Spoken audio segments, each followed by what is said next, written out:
John Kerry just signed the UN Arms Trade Treaty. Great. It, if you don't know about it, is designed to regulate the international weapons trade, but some are worried it could actually take away some of our Second Amendment rights right here in the U.S. of A. That's right. So joining us now is Fox News senior judicial analyst, Judge Napolitano. Morning, guys. So is this even possible? I mean, the president can't ratify this, right? Doesn't no, he needs the fact that John Senate. Kerry signed the treaty is just symbolic. The fact that President Obama may soon sign the treaty is just symbolic. The treaty would have no effect in the United States unless and until it's ratified by 2/3 of the United States Senate, a near political impossibility. Right. Correct. So what would the treaty do?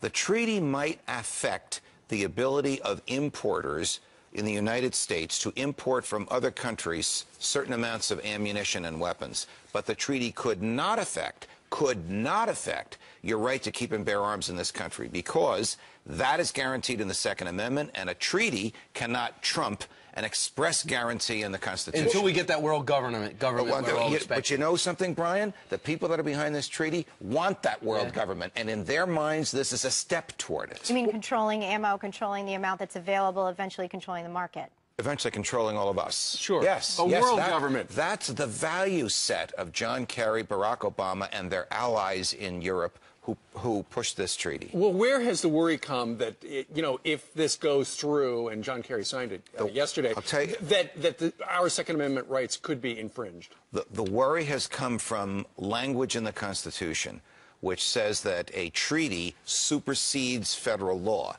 It does supersede federal law, but it does not supersede the Constitution itself. Right. So really looking at this stuff very precisely under the language, because the Second Amendment specifically guarantees the right to keep and bear arms, because the Supreme Court in a case called Heller versus the District of Columbia said this specifically applies to individuals, the treaty cannot trump that right. So if it were just an everyday law, like Obamacare, which is not an everyday law, but that would not, when you put those kind of laws together, a law passed by Congress, whereas something in the Constitution, that's the rub right there. Theoretically, Steve, the Constitution should trump anything that is inconsistent with it. We know that doesn't happen because of Obamacare. Right. Absolutely inconsistent with the Constitution, and they found some crazy cockamamie, never used before or since nonsense about it's a tax, therefore it's lawful. So if the government doesn't like pink dresses, it can tax them That's so that next. you can't wear them and can't. Well, you could always afford them no matter what the tax is, but you know what I mean. Yeah.